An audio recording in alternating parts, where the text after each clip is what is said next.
Hey, number ones, welcome back to Metatron's Academy, and hello particularly to all the Portuguese speaking fans, whether it be in Brazil or Portugal.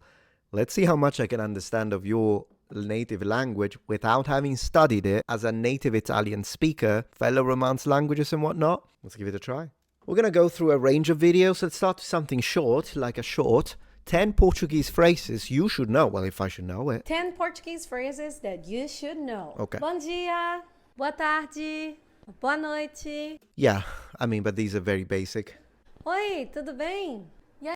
Tudo bem. It's so funny because to me, of course, it means all right, but it's all well, literally. I would say tutto bene, so in Italian it's very similar. But it's actually funny because if you say it with a northern Italian accent, it's kind of closer to how they say it in Brazil. Tutto bene is how they would say with a northern Italian accent. It comes closer to todo bem. E aí, beleza?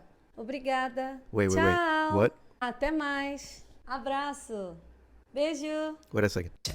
10 Portuguese Okay. phrases that you should know. Bom dia, boa tarde, boa noite. Oi, tudo bem? E aí, beleza? Yay, beleza. So this to me sounds like hey, beautiful. She translates it as hey, what's up?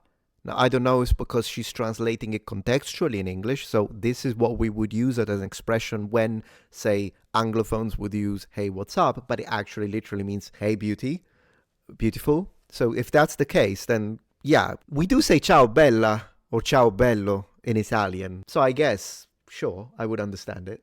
Obrigada. Obrigada. Now, this is famous, so this is why I know it. I know it's their way to say thank you. It means obliged, obligated, in fact, which is very similar to very much obliged in English. In Italian, obbligato, no, we don't have it. I mean, it only means to be forced to do something, to be compelled to do something. But I can kind of understand where it comes from. Like, I'm much obliged. I'm in a position where I have to say thank you. Like, I understand that's what it means. Kind of the idea of being at a disadvantage. And so I think in context, even if I didn't know what it meant, which I do because it's super famous, like everyone knows grazie in Italian, although like 90% of those who don't study Italian say grazie, it's grazie, but whatever, yeah. Tchau. Até mais. So ciao is very similar to ciao, great. I think they only use it as goodbye, whereas in Italian it's both hello and goodbye. So probably their usage is closer to Spanish in that sense. Até mais. So it's see you. Até mais. Only if I see her do this. Abraço. Yeah, abraço and beijo. Beijo. Beijo. Abraço is like abbraccio in Italian, a hug. And beijo is like, I understand it's kiss, but maybe because I speak French a bit. Bisou, right? In Italian it's bacio, so I don't know if it's close enough. Like the old chocolate, bacio, baci, perugina, it means kisses. Would I understand it if I had no context whatsoever? I still think I would understand it though. For more videos about the Okay, cool. All right, let's go something a little longer. And to be fair though, when we talk about things such as good morning, good afternoon, and good night, yeah, I mean, I kind of skipped them simply because they're so famous. But even if I had to look at them in isolation for a moment, bom dia, I believe that's like the Brazilian pronunciation, makes it a little harder in this instance. If you said bom dia, which maybe some people do depending on the area, not where she's from, but maybe like, I mean, I know the people in Portugal pronounce it like that, but maybe there are some areas in Brazil, because Brazil is massive. It's not like there is a single accent anyways. But even if you said bon dia, I would recognize it, because in Italian, even though we say buongiorno, we also say buondì. So buondì, bon dia, it's so close, absolutely would recognize it. Bon dia makes it a little harder. But it's kind of strange though, because when you look at isolated cases like this, it might appear as if it's easier for me to understand Portuguese as opposed to Brazilian Portuguese. But the reality is that in my experience, when I actually hear Portuguese speakers, they cut so much in their pronunciation sentences that I actually struggle understanding them a lot more. Whereas oftentimes when I listen to Brazilian Portuguese, as long as I get used and remind myself of how they pronounce the C and the T's, then I actually understand it more easily. Isn't that strange? When it comes to, like, what did you say, boa tarde? It sounds like tardi in Italian, which means late. And I can kind of understand it would be something like like the afternoon, or maybe I would understand it's afternoon, and then for good night it sounds like notte in Italian, a lot close to that, and so I would recognize all of them even with no training. So this is a cool video that I found. It's someone, can Italians understand Brazilian specifically, and so they are using, I think, Italian to Portuguese, and then they speak back. Let's see how much I can understand. Parla con me italiano. Solo italiano. Ok, come stai? Ciao. Ciao, ciao ragazzi. Oh, I see. So he's gonna speak Portuguese and they're gonna speak Italian. Interesting. Tchau. Mas o episódio tá só começando. A gente tá aqui em Roma com o Carlos, que é membro da comunidade, não é isso? Exatamente. E ele vai levar a gente num passeio em Roma para ver se os italianos... Okay, for instance, I love the accent of Brazilian Portuguese. So it took me a second to understand how he said Roma, for instance. I'm not reading the subtitles. And I'm noticing, I think he said Roma. So he's pronouncing the R as an H, as an aspiration. And it took me a second to be like, is he saying Rome, Roma? Now, how much could I understand? Let me listen to it again. Ciao, ciao ragazzi. Tchau. Mas o episódio tá só começando. So on this episode, tá só começando. I don't know, I'm beginning, maybe? A gente tá aqui em Roma com o Carlos. With people here in Rome. A gente, I think it's gente, Italian gente. Of course, with Carlo. Que é membro da comunidade. A member of the community, so I imagine like the Portuguese speaking community is probably an Italian who speaks Portuguese. Não é isso? Exatamente. E ele vai levar a gente num passeio em Roma para ver se os italianos entendem o português. I understood everything. He said they're going to have a walk around Rome to see if Italians understand Portuguese. Oh, I love it. Man, it's so... I have to focus. I'll be honest with you. I have to really... And obviously he's saying something very simple. He's speaking very slowly. But I have to say, if I don't focus, it sounds like... That's what it sounds like to me. Which I like, by the way. It's like I'm listening to music. But if I focus, like, really, what is he trying to say? Then I get it. Isn't that so straight? There is a line I'm experiencing. And the only way I can cross it is by focusing. Let's go. This is fascinating. Vamos lá? Vamos. Yeah, vamos lá. Vídeo. Let's go. Editor, cut the music part, please. We don't want to get copy claimed. Okay. Você fala português? Do you speak Portuguese? No. Não fala português. No. Fala italiano. Sì. Okay, so far, obviously, we understand everything. Parlo italiano. Você fala português? No. Você não fala português, mas fala italiano. Sì. Yeah, mais is similar. It's but it's similar to Italian ma and French me. So very, very easy to connect. So far, so good. Sì. Você fala português? Posso chiedere un aiuto del pubblico? It's so strange that they take so long to my fellow Italians to just say no. I don't speak Portuguese. I do understand how maybe got confused because fala, the F is what's confusing for us. Because if you think about it, we say parlare, so parla portoghese would be how I would say it in Italian. And so maybe he's not recognizing the F. And he said, can I ask for help? He basically made a joke. Yeah, so he said, can I ask for the audience, help from the audience?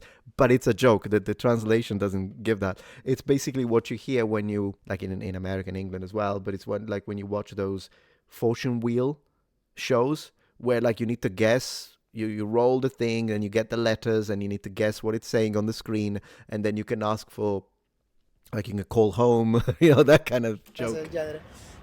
Você Sì, io.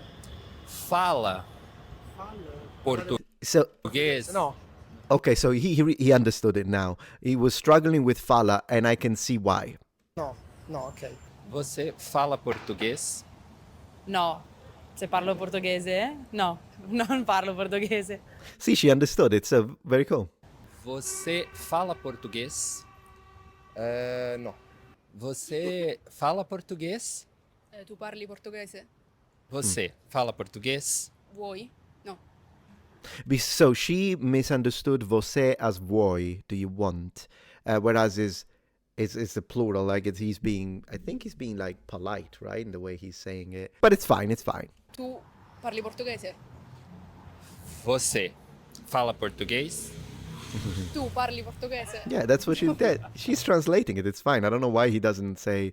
Yeah, I know he's asking her directly, but she's understanding the question. She's just misunderstanding the task in this case. She thinks she just has to translate. She didn't think that she had to actually answer. That's fine. I love she did this. She did this. Ah, sì, But no, you, Você no, you fala don't. português? sì, No, you don't. no. Okay. Você. Why are Italians having a problem? Guys, fellow Italians, someone asks you, Sprechen Sie Deutsch? Nihongo dekimasu ka? Nihoi-jian putonghua ma? Parlez-vous français? Fala português? Habla español? You can say no. There's nothing wrong. It's not like, oh, if I say no, I'm gonna go to prison or something. Guys, it's no. The answer to whatever the heck is no, unless you do speak it.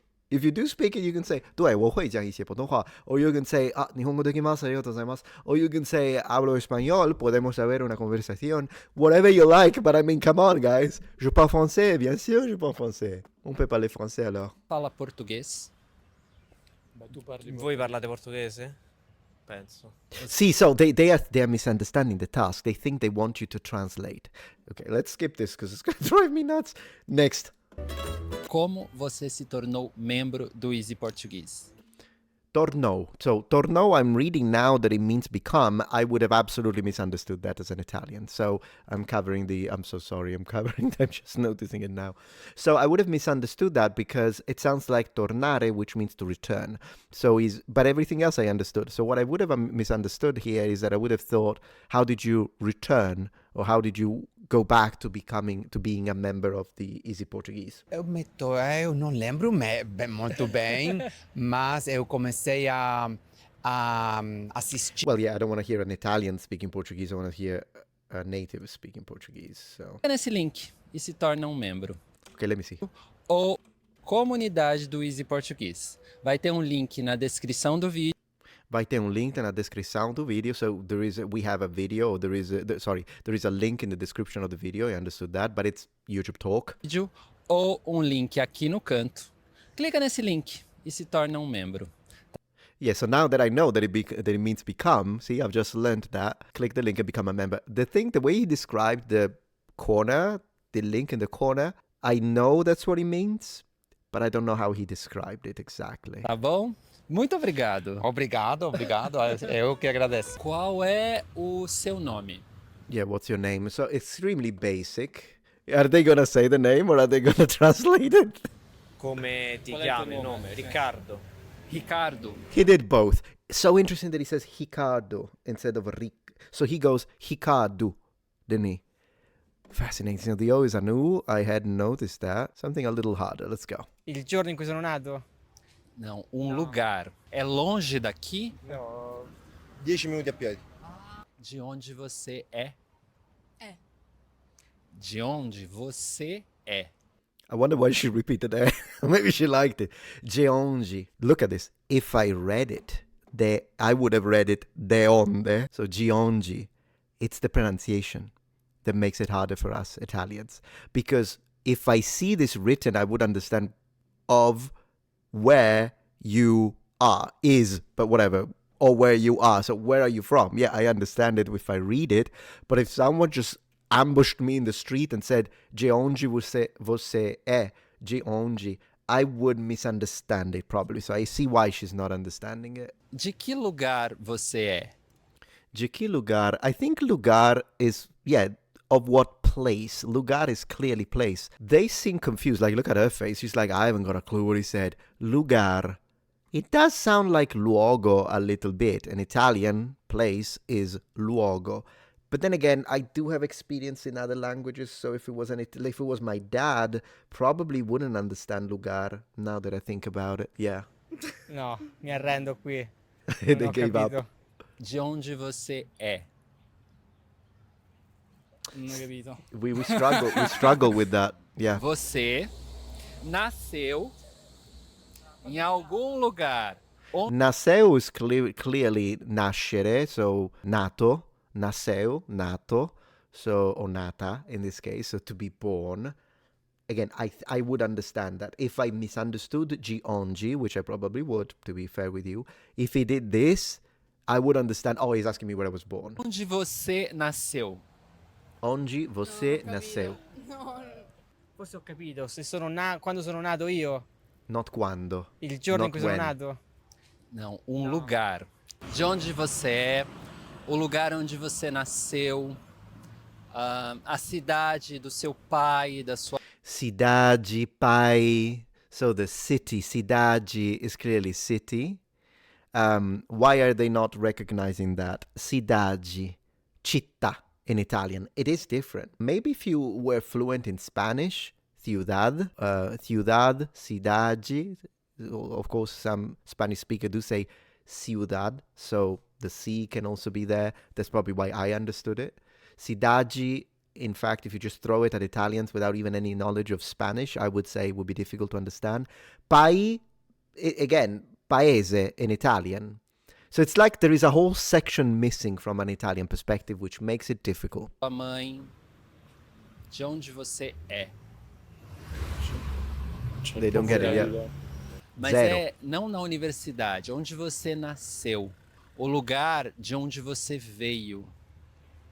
Uma cidade. Veio, where you came from, I didn't understand veio. I would have thought it meant to look. I read it, but yeah. De, Cidade. de onde você é? Questo non l'ho capito proprio.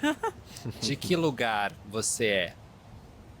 Nemmeno. Ah, forse dove sono nata, She got it. Lugar, see? lugar, forse luogo. Sì, lugar, luogo. She got it. So that's exactly it. Like it's exactly the same as me.